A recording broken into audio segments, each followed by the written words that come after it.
IAS Alok Gupta PS2 CM Bhajanlal Sharma. Rajasthan में सत्ता परिवर्तन के करीब 1.5 महीने बाद सीएम भजनलाल शर्मा ने अपना प्रमुख शासन सचिव नियुक्त कर दिया। अभी तक अस्थायी तौर पर टी रविकांत यह जिम्मेदार निभा रहे थे, लेकिन अब सीनियर आईएएस आलोक गुप्ता को CM2PS नियुक्त कर दिया गया है। आलोक गुप्ता ऊर्जा विभाग के प्रमुख शासन सचिव थे। देर रात कार्मिक विभाग से कई चिट्ठी जारी की गई है, जिसमें बताया गया है कि आईएएस आलोक गुप्ता को मुख्यमंत्री भजनलाल शर्मा का प्रमुख सचिव बनाया गया है। आलोक गुप्ता 1996 बैच के आईएएस अधिकारी है। वह अलवर जिले के रहने वाले हैं। वसुंधरा राजे की सरकार में भी प्राइम पोस्टिंग में थे, लेकिन गहलोत सरकार में साइड लाइन में चले गए थे। सरकार बदलते ही एक बार फिर अहम पद मिला है। इससे पहले कुलदीप रांका गहलोत के प्रमुख शासन सचिव थे। नियुक्ति में दिल्ली का दखल।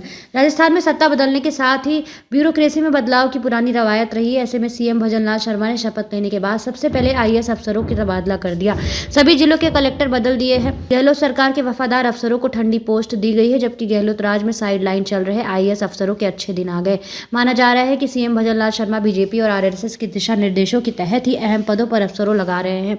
इससे पहले सीनियर आईएएस सुधांशु पंत को मुख्य सचिव बनाया गया। उनकी नियुक्ति दिल्ली के कहने पर हुई, क्योंकि पंत लंबे समय तक केंद्र में प्रतिनियुक्ति पर तैनात थे। जातीय समीकरण साधने की कवायद। पीएम मोदी की पसंदीदा अफसर माने जाते हैं। ऐसे में 6 सीनियर आईएएस अफसरों की वरिष्ठता को दरकिनार कर सुधांशु पंत को मुख्य सचिव बनाया गया। आलोक गुप्ता की नियुक्ति में आरएसएस का दखल बताया जा रहा है। इससे पहले शिखर अग्रवाल को CMO लगाया गया था। तीनों अफसरों की नियुक्ति से साफ जाहिर है कि बीजेपी ने अपने वोट बैंक का पूरा ध्यान रखा है। सुधांशु पंत ब्राह्मण है, जबकि आलोक गुप्ता और शिखर अग्रवाल अगड़ी जातियों से आते हैं। सियासी जानकारों का कहना है कि राजस्थान में ब्राह्मण, अग्रवाल और गुप्ता बीजेपी का वोट माना जाता है। तीनों की नियुक्ति कर बीजेपी ने सियासी मैसेज देने की कोशिश की है।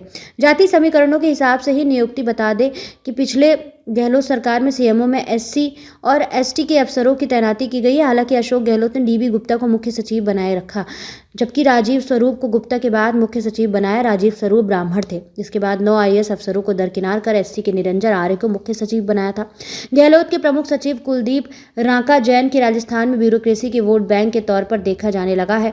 सत्ता परिवर्तन होने के बाद जाति समीकरणों के हिसाब से नियुक्ति होने लगी है।